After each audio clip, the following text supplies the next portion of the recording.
네, 이번에는 암호화폐 주요 이슈들에 대해서 좀 더 디테일하게 분석해보는 시간 가져보도록 하겠습니다. 아시아경제TV 한치호 논설위원 나와 계십니다. 네, 위원님 안녕하세요. 네, 안녕하십니까. 네, 어제 잘 쉬셨나요? 네, 잘 쉬었습니다. 네, 뭐 어제 쉰 만큼 또 여러 가지 재밌는 소식들이 들어와 있는데, 자, 오늘이 사실 2018년 5월 23일이죠. 그런데 2010년 5월 22일이 처음으로 암호화폐로 피자를 산 날이라고 합니다. 약 8년 전 일인데 뭐 좀 기념비적인 날이 아닐 수 없어요. 뭐 그 사이 좀 많은 변화들도 있었는데 뭐 사실 지금도 여전히 큰 변화를 겪고 있는 암호화폐 시장이 아닐까 하는 생각이 또 뭐 갑자기 들기는 합니다. 자, 오늘 일본 뉴스부터 좀 살펴보도록 하겠습니다.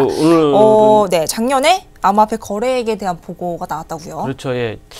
5월 22일이 그 암호화폐로 처음으로 비트코인으로 피자 두 판을 산 달이라고 해서 상당히 암호화폐 코인데이라고 이제 많이들 말씀하고 계시는데, 코인데이. 예, 그렇죠. 2017년 일본의 암호화폐 거래액이 약 69조 원으로 현재 추정된다고 합니다. 그 2016년에 대비해서 약 한 20배 정도 성장을 했고요. 투자자는 약 360만 명. 그다음에 가동계좌는 약 40%로 추정한답니다. 이제 가동계좌라는 표현은 일본식 표현이니까 우리로 말하면 그 실제 거래가 이루어지고 있는 실거래 계좌는 약 40% 정도로 추정되고요. 외환 마진 거래가 상당히 일본에서는 그 FX 거래가 유명했었지 않습니까? 와타나베 부인 그래갖고 근데 그 외환 마진 거래는 2년 연속 전년 대비 15%씩 감소를 지금 하고 있다고 합니다. 그러니까 이 외환 마진 거래에서 투자됐던 돈들이 지금 암호화폐 쪽으로 옮겨가고 있다라고 이제 추정을 하고 있고요. 그 이유를 이제 살펴보면 일본은 워낙 낮은 금리, 마이너스 금리니까 낮은 금리하고 높은 가격 변동성으로 인해서 지금 일본이 암호화폐 거래가 활성화되고 있다는 이제 주장이 나왔어요. 그러니까 이게 좀 다른 얘기는 하지만 낮은 금리라는 건 워낙 금리가 없으니까 좀 이익을 찾자는 변에 한 가지가 있을 수 있고요. 또 하나는 높은 가격 변동성이니까 지금 현재 암호화폐가 가격이 계속 변동이 심했지 않습니까? 그러다 보니까 일본에는 그 안정성 있는 상품보다는 좀 고수익을 찾아가는 젊은 사람들이 많이 이제 투자를 했다라고 이제 볼 수 있을 것 같아요. 일본에서 또 다른 뉴스가 또 들어와 있는데 이제 코인체크에서 익명 거래가 가능한 암호화폐는 상장을 이제 폐지시키겠다고 이제 발표를 했습니다. 이 4개가 대상이 되는데요. 대시, 모네로, 제트캐시, 어거 이 4개 대상으로 그 익명 거래가 가능한 이 4개 그 화폐에 대해서 앞으로 거래를 하지 않겠다. 다음 달 18일까지 폐지에 불응하면 자동으로 거래를 시켜서 그 엔화로 그분 구제에다 보관하겠다라는 게 현재 코인체크가 발표한 내용인데요. 이유는 뭐냐면 일본 그 금융청이 규제 강화를 하면서 앞으로는 실명 거래 아닌 것은 거래하지 말아라라고 했기 때문에 이 유예 기간을 좀 현재 정리를 하는 단계인데요. 이러다 보니까 일본 그 거래소들도 뭐 코인체크나 비트포인트 이런 거래소들도 해외 진출을 지금 노리고 있다는 그런 뉴스까지 지금 들어와 있습니다. 많은 나라들이 사실 실명 거래 쪽으로 좀 방향을 틀고 있다는 생각이 좀 들긴 합니다.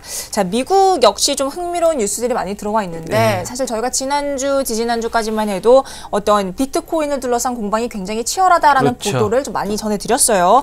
그런데 여기서 또 노벨상 경제학상 수상자인 로버트 실러 예일드 교수가 또 반 비트코인 주장을 펼치셨다고 하네요. 네, 이제 이 실러 교수님이 이제 인터뷰에서 말씀하시는데 또 다른 화폐 실험으로 끝날 수도 있다라고 이제 이야기를 했답니다. 그게 또 무슨 얘기냐면 그 19세기 초부터 계속적으로 그 현재 근본위 화폐 원래 근본위 화폐에 대비하는 계속적인 그 화폐 시도가 있었는데 그게 무슨 뭐 시간 화폐라든가 전기화를 기반으로 하는 화폐라든가 그런 시도가 있었는데 다 실패했다는 거죠. 그러니까 1800년대 이후에 그 다양한 신종 화폐 출시를 시도했었는데 다 실패했다.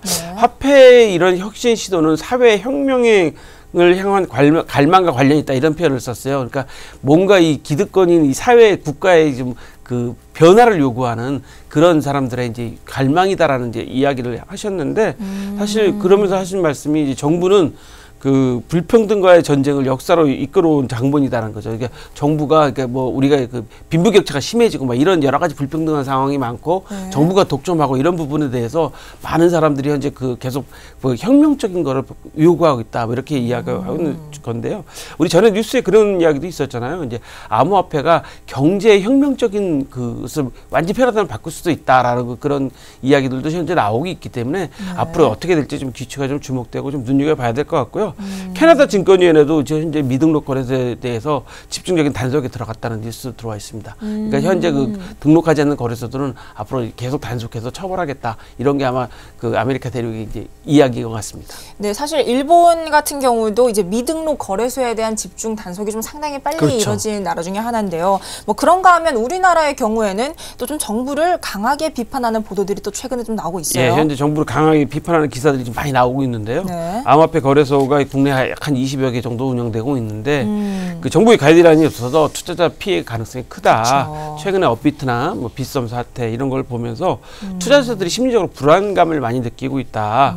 사실 실질적으로 증권앱을 사용하는 그 사용자를 넘는 암호화폐 앱 사용자들이 현재 계속 되고 있기 때문에 네. 지난 시간에 한번 그 암호화폐 앱 사용자가 현재 증권 앱 사용자하고 거의 똑같다고 이제 한번 뉴스를 소개해드린 적도 있는데 그런 상황이 되는데 아직 우리는 아무런 그 조치를 취하지 않고 있기 때문에 오히려 그 투자자들을 불안하게 하고 있다. 뭐 이런 뉴스가 들어와 있습니다.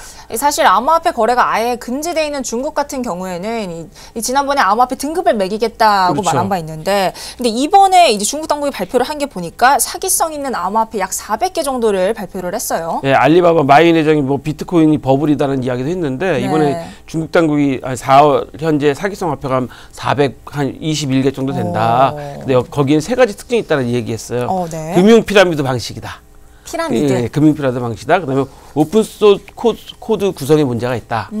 또 아니면 그 비정상 거래소를 이용한다. 네. 그러니까 정상적인 거래소를 이용하는 그 화폐들은 거의 문제가 없는데 비정상 거래소를 많이 이용한다는 거죠. 그러니까 무려 400개 정도가 사기성이 있다고 중국 당국이 발표한 거 보면 네. 중국 당국도 뭐 거래를 금지시키거나 하지는 못하게 하고 있지만 블록체인 기술 때문에라도 지금 현재는 계속적으로 등급을 현재 하거나 이런 거를 계속 조사하고 있다고 좀 보시면 되겠습니다. 네, 알겠습니다. 자, 오늘도 이렇게 해서 국내외 다양한 이슈들에 대해서 한치호 논설위원과 함께 좀 얘기를 나눠봤습니다.